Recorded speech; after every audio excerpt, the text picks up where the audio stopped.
Hello friends, welcome to my channel my unique academy. Friends, आज हम लोग discuss करेंगे एक बहुत ही famous essay, the spectator club.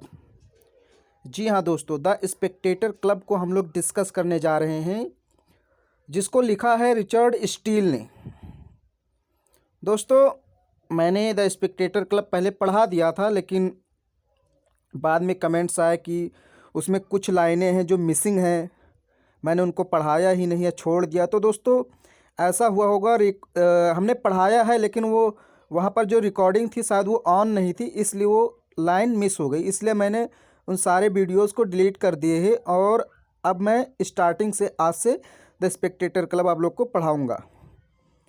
तो दोस्तों, आज हम लोग पढ़ेंगे द स्पेक्टेटर क्लब, एक बहुत ही फेमस एस्से है रिचर्ड स्टील का। तो दोस्तों, सबसे पहले तो हमें ये जान लेना चाहिए कि जो स्पेक्टेटर क्लब, इसका टाइटल है, टाइटल जो है द स्पेक्टेटर क्लब, तो इसका मतलब क्या होता है, इस टाइटल का मतलब क्या है। दोस्तों, सबसे पहली चीज़ जो हमें जानने की आवश्यकता है वो यही है। तो देखिए दोस्तों, जैसे कि हम लोग आज ग्रुप बनाते हैं, फेसबुक, व्हाट्सएप ग्रुप या कोई भी ग्रुप बनाते हैं, तो वहाँ क्या करते हैं हम लोग, एक दूसरे को अपनी फ़ोटोज़ या कोई थिंकिंग है, विचार हैं, उनको शेयर करते हैं। तो ऐसे पहले भी लेखक हुआ करते थे, फिलोसफर होते थे, दार्शनिक, वो भी अपने विचारों को एक दूसरे से शेयर करते थे। हालांकि आज के जैसा वो नहीं था कि व्हाट्सएप पर शेयर कर रहे हैं, बट शेयर करते थे। तो वो भी लोग एक ग्रुप बनाते थे, 4-5 लोगों का एक ग्रुप बना लेते थे, उनमें आपस में पत्राचार के माध्यम से विचारों का आदान प्रदान करते थे। तो ऐसे ही रिचर्ड स्टील ने एक क्लब बनाया था, रिचर्ड स्टील ने एक ग्रुप बनाया, एक क्लब बनाया, उसको उन्होंने दिया नाम स्पेक्टेटर क्लब। जो स्पेक्टेटर क्लब है वो उन्हीं के द्वारा बनाया गया एक ग्रुप, या हम कह सकते हैं क्लब है। ओके दोस्तों, तो मैंने क्या कहा कि रिचर्ड स्टील ने एक ग्रुप या एक क्लब बनाया, जिसको उन्होंने नाम दिया द स्पेक्टेटर क्लब। जैसे हम लोग अपने ग्रुप का कोई नाम देते हैं, वैसे ही रिचर्ड स्टील ने भी एक ग्रुप बनाया और उस ग्रुप को नाम दिया द स्पेक्टेटर क्लब। तो इस ग्रुप में या इस क्लब में रिचर्ड स्टील के 6 कैरेक्टर्स हैं। हम लोग को उन्हीं कैरेक्टर्स के बारे में लाइन बाय लाइन हिंदी में समझना है और पढ़ना है। तो चलिए, सबसे पहले दोस्तों तो मैं आपको बता दूं वो 6 कैरेक्टर्स कौन कौन हैं, उनको आप समझ लीजिए। तो दोस्तों, हम आ गए हैं अपने 6 कैरेक्टर्स पर। तो दोस्तों, जो हमारा पहला कैरेक्टर है वो है सर रॉजर डी कावर्ली। जो हमारा स्पेक्टेटर क्लब है उसके पहले कैरेक्टर कौन है, सर रॉजर डी कावर्ली। अब दोस्तों, हमारा जो दूसरा कैरेक्टर है वो है टेम्पलर। तीसरा है सर एंड्रयू फ्रीपोर्ट। और जो चौथा कैरेक्टर है दोस्तों वो है कैप्टन सेंट्री। पांचवा कैरेक्टर द गैलेंट, और लास्ट यानी छठा कैरेक्टर है द क्लर्जी मैन। ओके दोस्तों, तो ये 6 कैरेक्टर्स हैं जो आपसे शॉर्ट क्वेश्चन में पूछ सकता है। मान लीजिए आपसे शॉर्ट क्वेश्चन में पूछ लिया कि कितने कैरेक्टर्स थे द स्पेक्टेटर क्लब में, उनके नाम लिखिए, तो आप वहाँ लिख देंगे there are 6 characters in the spectator club, और फिर उनके नाम एक एक करके आप लिख देंगे। फर्स्ट है sir Roger de Coverley, second Templar, third sir Andrew Freeport, fourth captain Sentry, 5 या fifth the gallant, 6 the clergyman. तो ये आप याद रखिए कि वो 6 कैरेक्टर्स हैं जो द स्पेक्टेटर क्लब के सदस्य थे, मेंबर थे। अब हम लोग दोस्तों एक एक करके इनके बारे में लाइन बाय लाइन पढ़ेंगे, हिंदी में समझेंगे कि इनकी क्या क्या विशेषताएं हैं। तो दोस्तों, जो हमारा पहला कैरेक्टर होगा सर रॉजर डी कावर्ली का होगा। और चलिए हम लोग देखते हैं सर रॉजर डी कावर्ली के बारे में रिचर्ड स्टील ने क्या क्या बातें बताई हैं, उनके बारे में क्या क्या विशेषताएं उन्होंने बताई हैं। तो दोस्तों, हम लोग आ चुके हैं अपने एस्से पर, और जैसा कि मैंने आपको बताया कि हम लोग फर्स्ट कैरेक्टर के बारे में पढ़ने जा रहे हैं, जो हमारा पहला कैरेक्टर है वो है सर रॉजर डी कावर्ली। तो चलिए हम लोग शुरू करते हैं लाइन बाय लाइन और समझते हैं हिंदी में। देखिए दोस्तों, the first of our society is a gentleman of Worcestershire of an ancient descent, a baronet, his name sir Roger de Coverley. ये मैंने एक सेंटेंस पढ़ा। अब मैं पहले इनमें जो जो मीनिंग हैं उनको बता देता हूँ, फिर मैं इसकी हिंदी बताऊँगा। तो देखिए, एंशियंट का मतलब होता है प्राचीन, डिसेंट का मतलब होता है प्रतिष्ठित, बैरोनेट का मतलब कुलीन वर्ग, और वर्सेस्टरशायर एक इंग्लैंड का प्रांत है, एक प्रदेश है। तो अब हम लोग शुरू करते हैं। The first of our society, the first of our society यानी कि रिचर्ड स्टील कह रहे हैं the first of our society, हमारे सोसाइटी का जो पहला सदस्य है, हमारे क्लब का, यहाँ क्लब को सोसाइटी कह दिए हैं तो दोनों बात एक ही है, चाहे क्लब कहिए चाहे सोसाइटी कहिए। तो रिचर्ड स्टील ये सारी बातें बताएंगे। क्या कह रहे हैं रिचर्ड स्टील?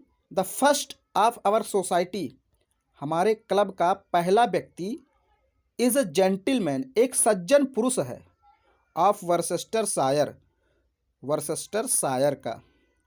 हमारे क्लब का पहला व्यक्ति कौन है? वर्सेस्टरशायर का एक सज्जन पुरुष है, एक भद्र व्यक्ति है, सज्जन व्यक्ति, नेक व्यक्ति है। जेंटलमैन का मतलब नेक। Of an ancient descent, a baronet, और वो कहाँ से बिलोंग करता है? एंशियंट मतलब प्राचीन, डिसेंट का मतलब प्रतिष्ठित, और बैरोनेट का मतलब कुलीन वर्ग, यानी वो एक प्राचीन प्रतिष्ठित कुलीन वर्ग से बिलोंग करता है। जैसे आप कहते नहीं, I am of middle class family, मैं मिडिल क्लास फैमिली से बिलोंग करता हूँ, तो वैसे जो जेंटलमैन है वो कहाँ से बिलोंग करता है? एन एंशियंट डिसेंट बैरोनेट, एक प्राचीन प्रतिष्ठित और कुलीन वर्ग से बिलोंग करता है, और उसका नाम क्या है? His name sir Roger de Coverley, उसका जो नाम है वो है sir Roger de Coverley. Okay दोस्तों, तो अब हम इसको एक लाइन में पढ़ देते हैं एक बार और फिर इसको तुरंत समझा के आगे बढ़ते हैं।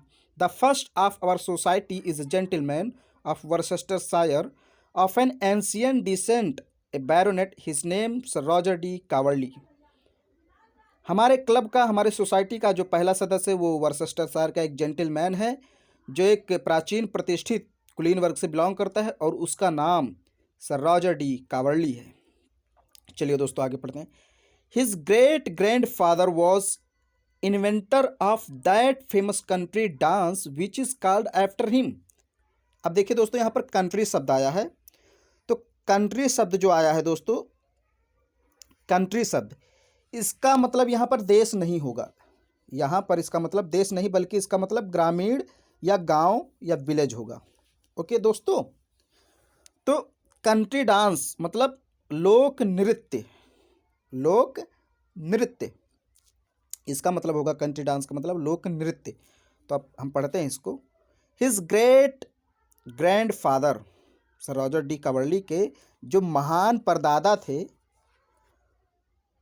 वॉज इन्वेंटर, वो आविष्कारक थे, of that famous country dance, उस प्रसिद्ध लोक नृत्य के, which is called after him, जिसका नाम उन्हीं के नाम पर पड़ गया।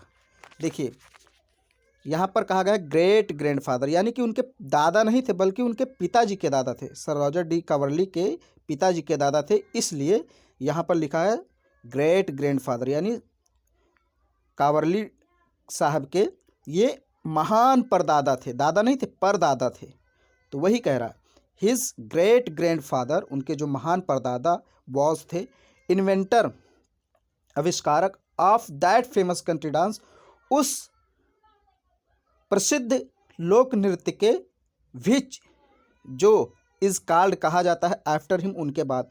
अब दोस्तों उनके बाद कहा जाता है, इसका मतलब ये हुआ कि उस लोक नृत्य का नाम उन्हीं के नाम पर रख दिया गया, उस लोक नृत्य का नाम उन्हीं के नाम पर रख दिया गया। ओके दोस्तों, तो अब चलिए हम लोग आगे पढ़ते हैं। आल हु नो, अब देखिए दोस्तों, आल, आल का मतलब सभी लोग, यहाँ पर आल का मतलब होता है सभी लोग, ऑल हु नो दैट शायर, वे सभी लोग जो उस शायर को जानते थे। शायर मीन्स प्रांत को, प्रदेश को।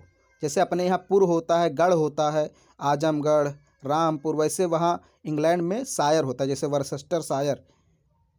तो वहाँ प्रांतों के पीछे शायर लगा देते हैं।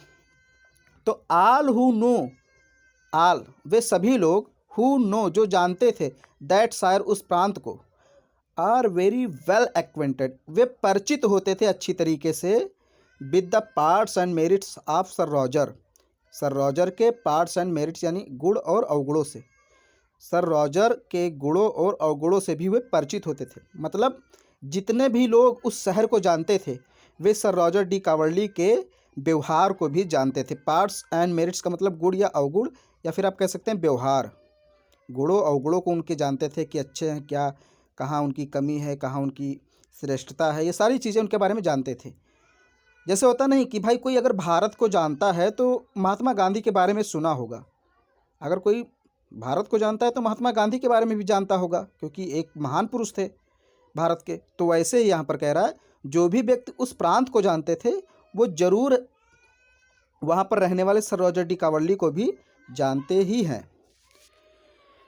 फिर चलिए मैं एक बार और पढ़ा देता हूँ, उसके बाद आगे बढ़ता हूँ। ऑल हु नो दैट शायर, जो कोई भी उस शायर को जानता था, उस प्रांत को जानता था, आर वेरी वेल एक्वेंटेड वे अच्छी तरीके से परिचित होते थे, with the parts and merits of sir Roger, sir Roger ji के व्यवहार से, सर रॉजर जी के गुणों और अवगुणों से भी वो अच्छी तरीके से परिचित होते थे।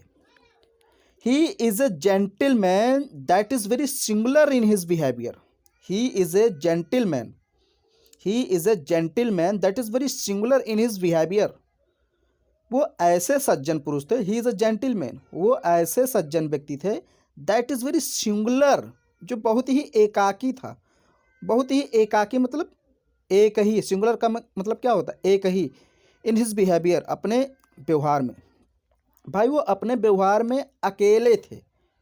ही इज़ जेंटलमैन, वो जेंटलमैन थे, that he is singular in his behaviour, और अपने व्यवहार में अकेले थे, मतलब उनके जैसा आप कहीं नहीं पाएंगे। जैसे बहुत लोग होते नहीं, अजीब होते हैं, जैसे आप कहते हैं भाई कभी कभी होता नहीं, आप किसी को कहते हैं बड़ा अजीब आदमी है यार, इसके जैसा हमने देखा ही नहीं, मतलब उसके कुछ विचार होते हैं, अलग होते हैं, तो आप उसको कहते हैं भाई बहुत अजीब आदमी है। तो ऐसे वो भी थे, जो सर रॉजर डी कावर्ली थे, वो भी बहुत ही सिंगुलर थे, अकेले थे, एकाकीपन था उनमें। ही इज़ अ जेंटलमैन, वो सज्जन पुरुष थे, that is very singular in his behaviour, और वो बहुत ही सिंगुलर थे अपने व्यवहार से, मतलब उनके जैसा व्यवहार और किसी का नहीं था। ओके दोस्तों, तो शायद आपको ये समझ में आ गया होगा। चलिए आगे बढ़ते हैं। बट हिज सिंगुलरिटीज़, लेकिन जो उनका एकाकीपन था, बट हिज सिंगुलरिटीज़, जो उनका एकाकीपन था, proceed from his good sense, वो सद्भावना से आता था, मतलब अच्छे कार्यों से, वो अच्छे सेंस में अलग थे। जैसे बहुत होते हैं ना, बहुत लोग जैसे बुराइयों में आगे हो जाते हैं। जैसे मान लीजिए कोई बहुत लोगों से बेईमानी करता है और चोरी करता है, तो लोग उसको अलग मानते हैं, कहते हैं भाई ये बहुत ही अलग आदमी है, बहुत ही अलग किस्म का, ऐसा जैसा इसके जैसा मैंने कभी देखा ही नहीं। तो सर रॉजर डी कावर्ली इस तरीके से अलग नहीं थे, बल्कि वो अच्छे कामों की वजह से अलग थे। वो वही कह रहा है गुड सेंस, बट हिज सिंगुलरिटीज़, जो उनका एकाकीपन है, प्रोसीड, वो आता है फ्रॉम हिज गुड सेंस, अच्छे भावना से, सद्भाव से आता है। ऐसा नहीं कि वो भी बहुत मतलब इस गलत टाइप के आदमी थे, ऐसा नहीं है, अलग थे लेकिन वो अच्छे सेंस में अलग थे। ओके दोस्तों, चलिए शायद आपको समझ में आ गया हो।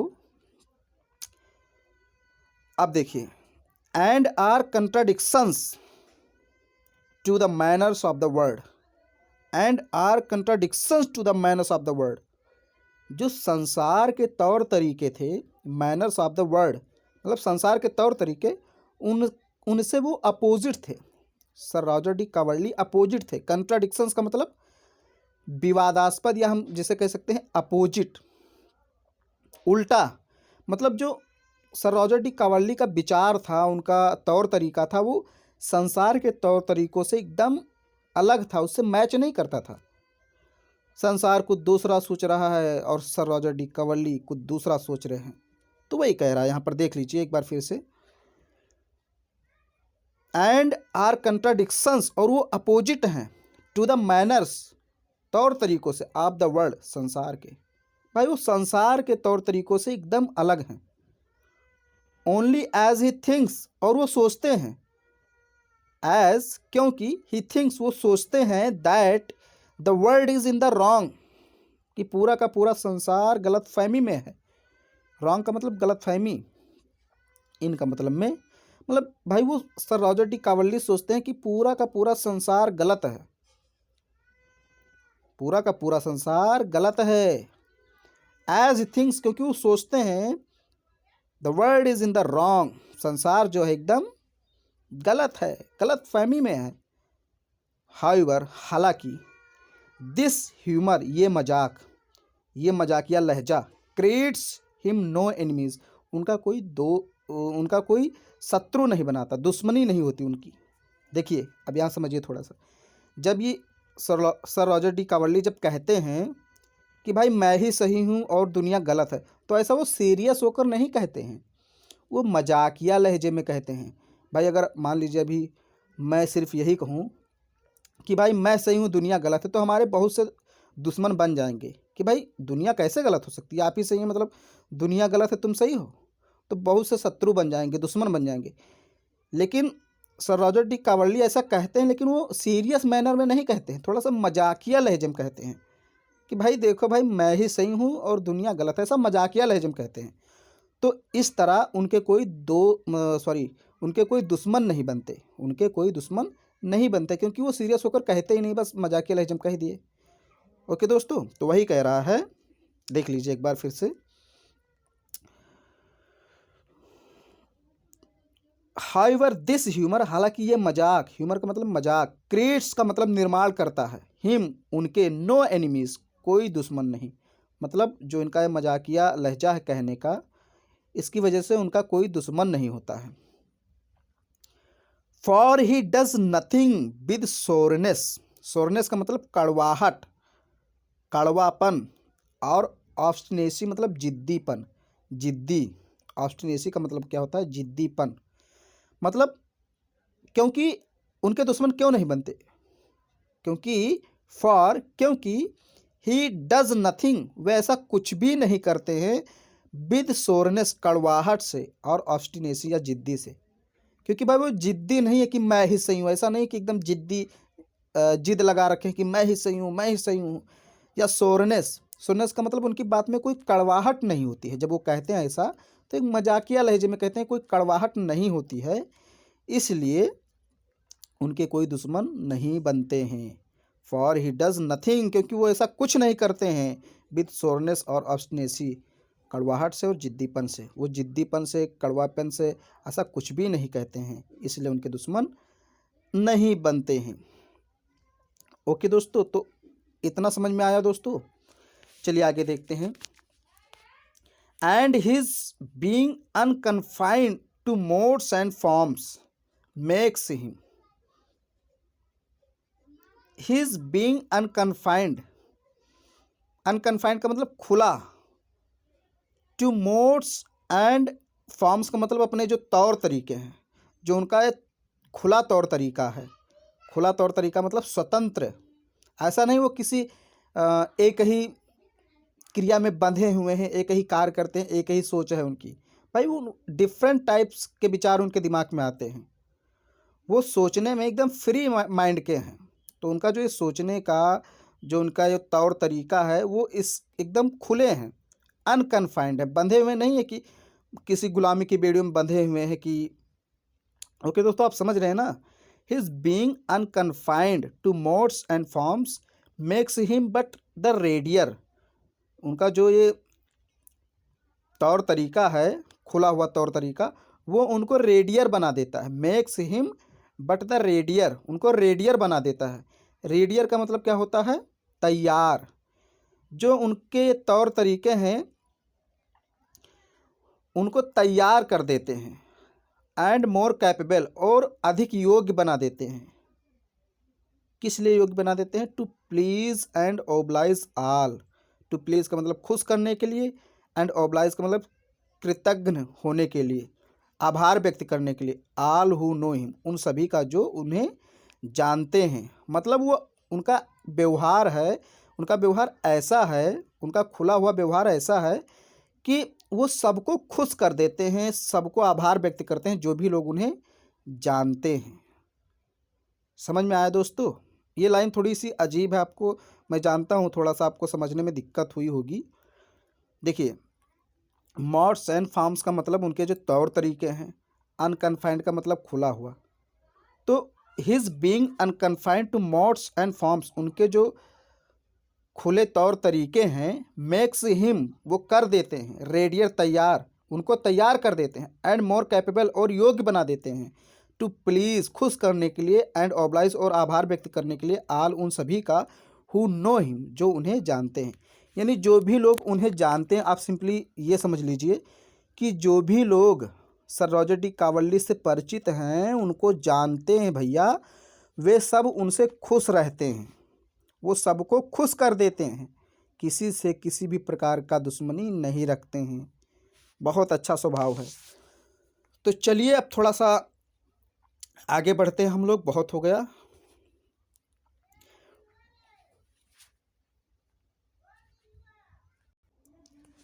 When he is in the town, जब वो कस्बे में होते हैं। When, जब, he, वो, is होते हैं इन द टाउन, कस्बे में, मतलब जब वो कस्बे में होते हैं, शहर में होते हैं। He lives in Soho Square, तो सोहो स्क्वायर में रहते हैं। सॉरी, यहाँ शहर नहीं कस्बा ही कहिए आप। When he lives in town, जब वो कस्बे में रहते हैं। He lives in Soho Square, तो वो सोहो स्क्वायर में रहते हैं। देखिए, जब वो शहर में रहते हैं तो वर्सेस्टर शायर में रहते हैं। जब शहर में रहते हैं तो कहाँ रहते हैं? वर्सेस्टर शायर में। लेकिन जब वो गांव के क्षेत्र में आ जाते हैं तो उनका दो जगह घर है, एक जगह सोहो स्क्वायर भी है, एक विलेज का नाम है, वहाँ भी वो रहते हैं। जब वो गांव में आते हैं, टाउन में आते हैं, तो he lives in Soho Square, तो सोहो स्क्वायर में रहते हैं। When he is in the town, जब वो टाउन में आते हैं, he lives in Soho Square, तो सोहो स्क्वायर में रहते हैं।